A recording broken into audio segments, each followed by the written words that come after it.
Welcome to Conversations from the Barn at Everwood Farmstead. These are casual chats with visiting artists. Creaky barn, bugs, and all. Enjoy.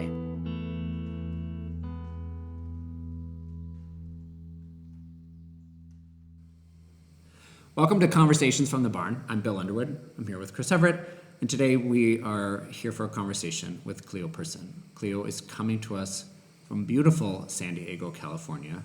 The stretch of Everwood continues to the great state of California. Welcome, Cleo. Well, hello.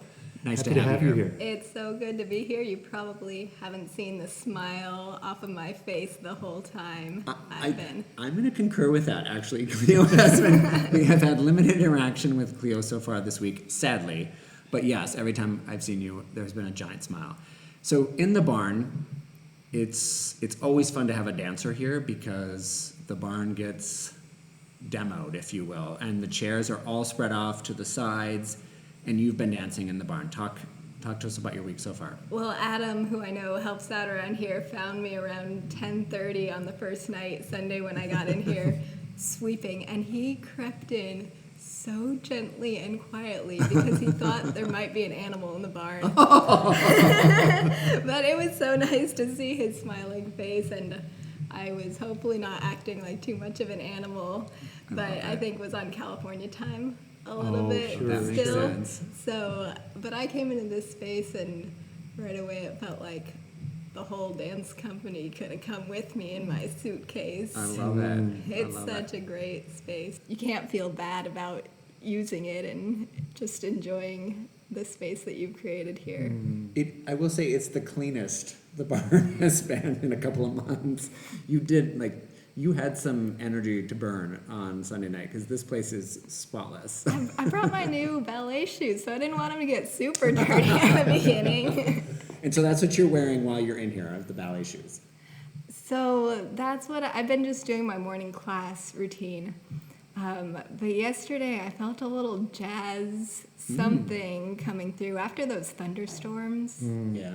We don't get those in San Diego very often. You had a big one on Monday night, right? It must have been all Monday night and Yeah. Tuesday, and by the time that cleared out, there was like some jazz rhythm coming through, something that the breeze brought in, so I took off those shoes and found some other movement that wasn't expected, not something I was planning to find.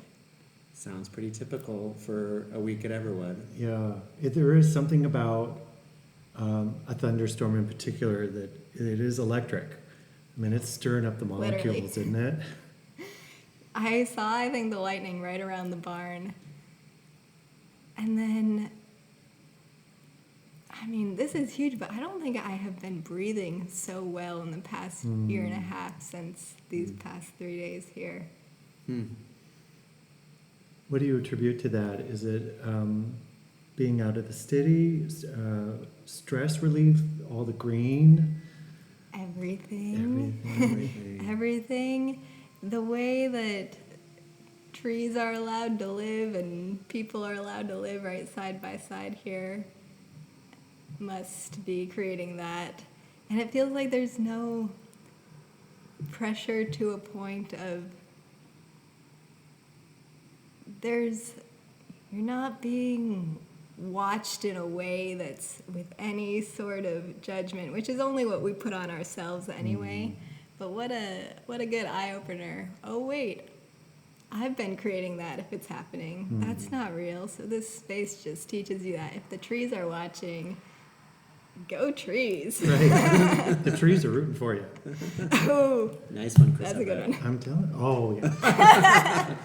The pun was definitely not intended on that one. No, I punned myself. Well done. Have you been on artist retreat before? I've never been on an artist retreat. Were you apprehensive about the process, or were you just completely excited about it? I was pretty darn excited.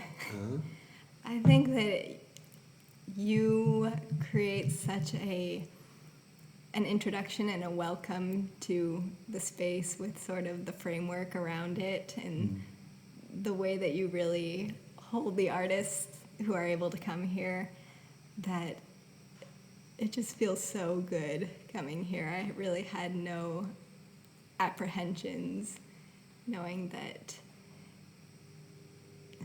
it's so well supported. I feel so well supported being here.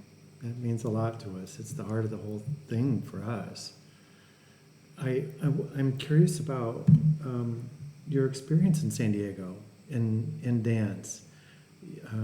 We get a privilege of getting to witness a lot of different kinds of art forms and the different struggles that everybody has to find their creative flow in this moment, and even how to use their voice in this moment. And I wonder about dance for you during the pandemic, because it is a social thing, not only from an audience perspective, but dancing with other people too. Mm-hmm. What's it been like for you? Well, growing up in San Diego, I always knew that the culture was really rich artistically from the theatrical side. We have some great theater that's really generated there from La Jolla Playhouse and from the Old Globe. And dance was great for me training-wise growing up there. And I was lucky to go to a performing arts high school. But then it felt like, as a young artist, I needed to get out a little bit and go to New York and find that New York City training thing, which was so influential. So I wasn't really sure what it would be coming back when I did move back during the pandemic time. And my first kind of foray back into it, I think, after the shock of being quarantined and what this world was looking like, was some online teaching.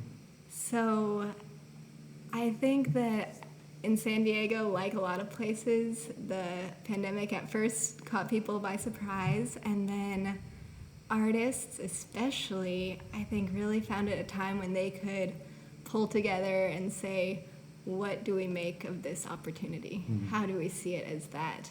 And artists I think are always trying to do that, and so it was a good time for them. But there's a great new dance company, it's a dance and theater company in San Diego called Teatro San Diego that is really highlighting BIPOC artists in the community, and the entire board of directors is a great representation of the diversity of San Diego artists.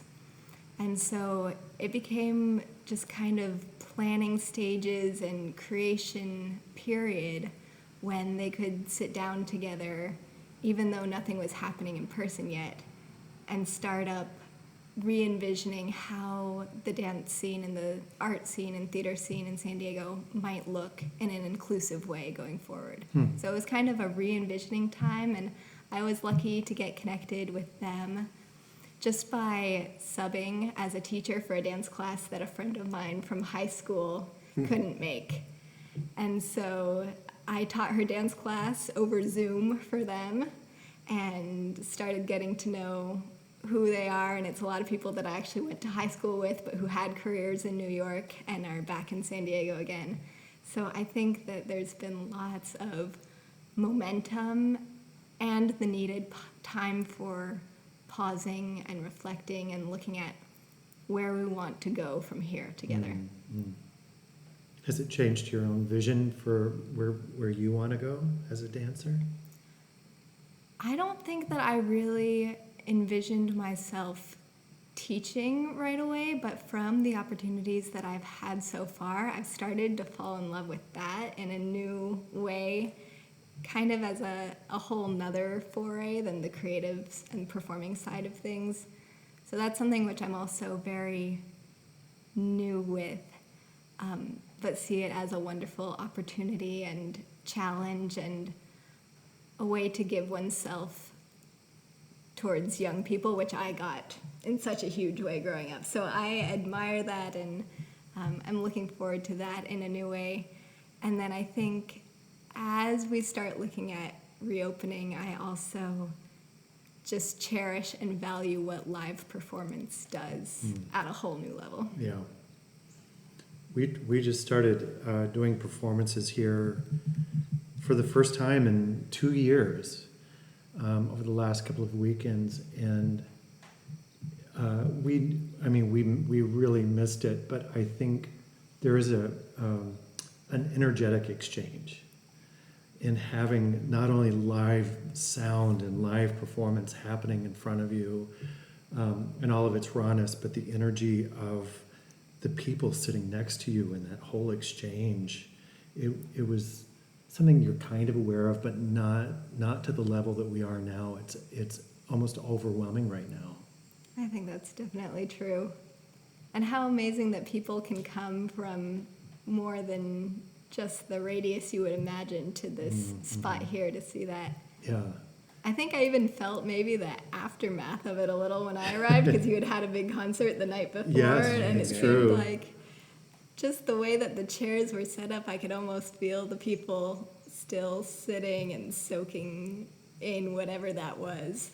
You had 2 thunderstorms, didn't you? The one that was right before you arrived. Yeah, the performance thunderstorm. That's right. I could feel that somehow, still kind of bouncing off the walls, still vibrating the space.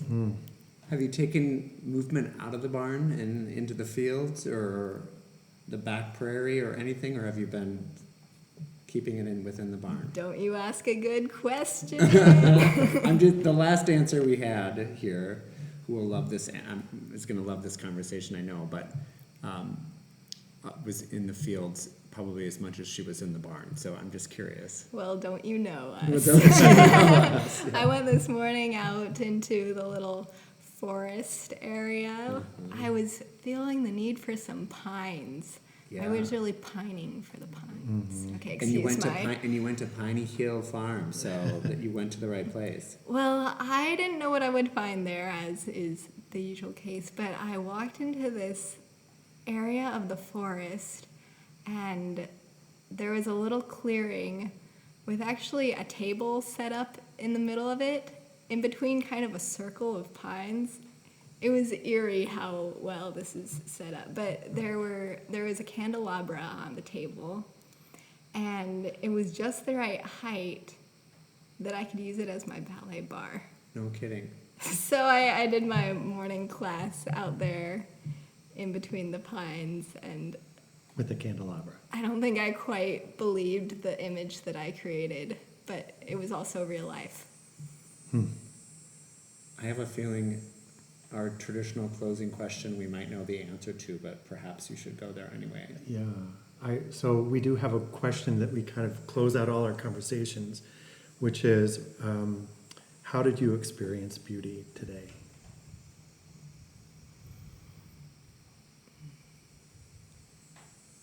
I experienced beauty today in a million ways. I think after coming out from the forest, where the deer gently did their little prancing away from me, and coming back, I saw the message from you guys that, did you want to have a quick conversation? And the timing of wanting to share with someone what I had just experienced, and then getting to do that because you had set up the right place at the right time was just too perfect, and I can't thank you enough. I love it. Thank I you. love it. Cleo, enjoy the rest of your week. It's been lovely to meet you, and we can't wait to hear how the rest of the week goes. And we're grateful for the energy and the thunderstorm you're putting in our barn, too. Thank you so much. It's a pleasure to be here every second of it. So, cheers. Thanks for listening to Conversations from the Barn at Everwood Farmstead. Our theme music is provided by John Mark Nelson. Wishing you all good health.